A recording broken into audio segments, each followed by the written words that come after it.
Alors, un exercice où il faut retrouver une quantité initiale. On nous dit, les 5/11 d'un gâteau pèsent 230 grammes. Combien pèse le gâteau entier? Donc, on va appeler ici x, la masse du gâteau entier, que je ne connais pas, et on va écrire que 5/11 de x, 5/11 de x, est égal à 230. Donc, il faut ici résoudre l'équation d'inconnu x. Donc, pour trouver x, je vais écrire x est égal à 230 divisé par 5/11, parce qu'ici, 5/11, il est multiplié à x. Alors, c'est égal, étant donné que 230, c'est 230 sur 1, donc ici, je recopie divisé par 5/11. Donc je recopie la première fraction, 230 ou 230 sur 1, c'est pareil, multiplié par l'inverse de cette fraction, c'est-à-dire 11 cinquièmes. J'obtiens ici 230 multiplié par 11, ça me donne 2530, divisé par 1 fois 5, ça fait 5. En conclusion, x est égal à 506, donc l'unité c'est des grammes. Le gâteau entier pèse 506 grammes. Un exercice sur la résolution d'une équation. Nous avons ici un rectangle ABCD et ici un autre rectangle ARTD. AR mesure x, BC mesure 20 et DC mesure 40. Première question, que représente l'expression 20x?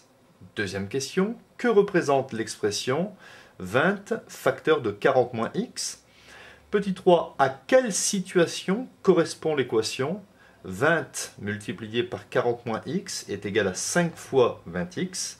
Résoudre cette équation dans une quatrième question. Et cinquième question, conclusion. Première question, que représente l'expression 20 multiplié par x? Eh bien ici, AR mesure x et BC mesure 20. Donc étant donné que ABCD est un rectangle, on peut dire aussi que AD mesure 20. Donc 20 fois x ou 20x correspond à l'aire de ce rectangle, c'est-à-dire l'aire du rectangle ARTD. Deuxième question. Que représente l'expression 20 multiplié par 40 moins x? Alors, on voit ici 40 moins x. Ici, AR mesure x. Donc, DT mesure x. Et étant donné que DC, ça fait 40, eh bien, tout simplement, la longueur TC, c'est 40 moins x. 40 moins x. Donc, 20 fois 40 moins x correspond à l'aire de ce rectangle-ci, c'est-à-dire, je vais l'écrire, c'est l'aire du rectangle RBCT.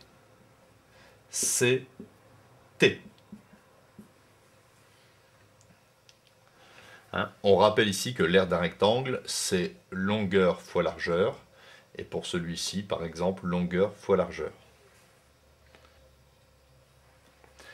Troisième question, à quelle situation correspond l'équation 20 fois 40 moins x est égal à 5 fois 20x?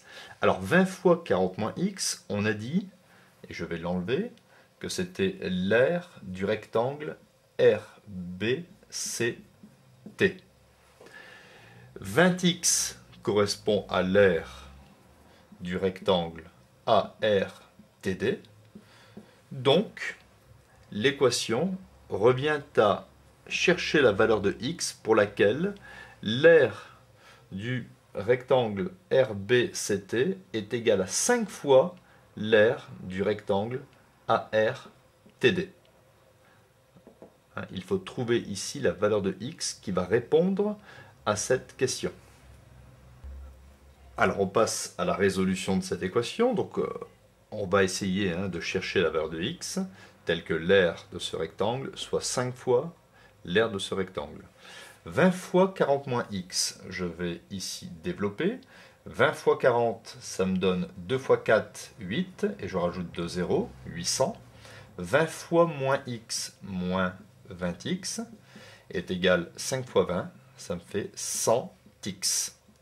Je vais ici par exemple transposer moins 20x à droite du égal. Je vais obtenir 800 est égal à 100x et le moins 20x, je change de signe, devient plus 20x. Ça me fait 100x plus 20x, ça me donne 120x, je vais bien le réécrire, est égal à 800.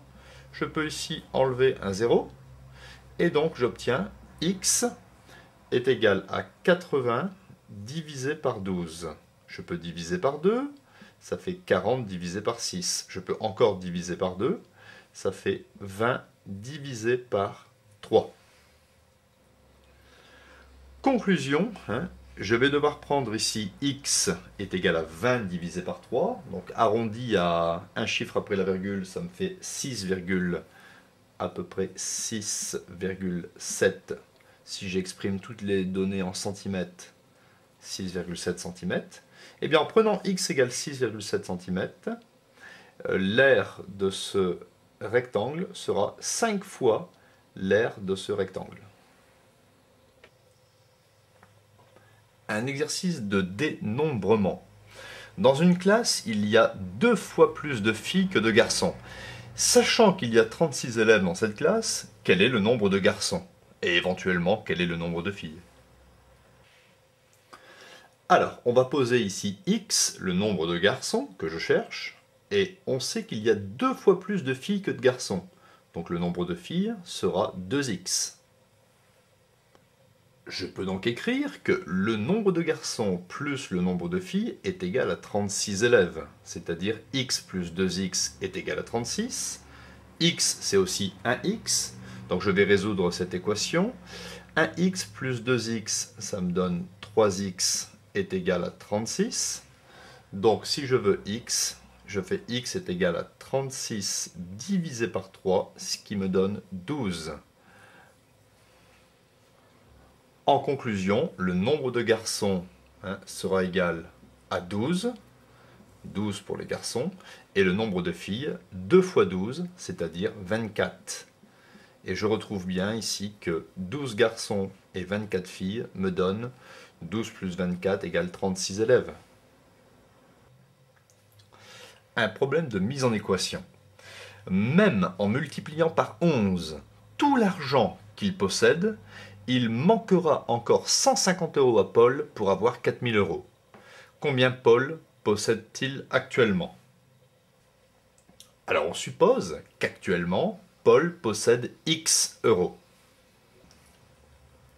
Donc je vais suivre le texte, même en multipliant par 11 tout l'argent qu'il possède, c'est-à-dire 11 fois X, 11x, je n'indique pas le fois, il manquera encore 150 € à Paul pour avoir 4000 €.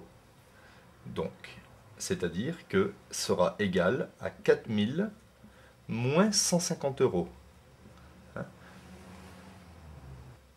Donc là, j'ai bien traduit le texte. En multipliant par 11 tout l'argent que Paul possède, il manquera encore 150 € à Paul pour avoir 4000 €. C'est-à-dire que Paul a 3800. Donc ici, on traduit bien le texte. Il manquera encore 150 € à Paul pour avoir 4000 €. C'est-à-dire ici 4000 moins 150. J'écris donc 11x est égal à 3850. Donc x sera égal à 3850 divisé par 11. Conclusion, Paul a actuellement 350 €. Alors on peut faire une petite vérification. Même en multipliant par 11 tout l'argent que Paul possède, c'est-à-dire 11 fois 350, eh bien cela me donne 3850. Et on voit bien qu'à partir du moment où nous avons 3850, mais il manque 150 € pour arriver à 4000.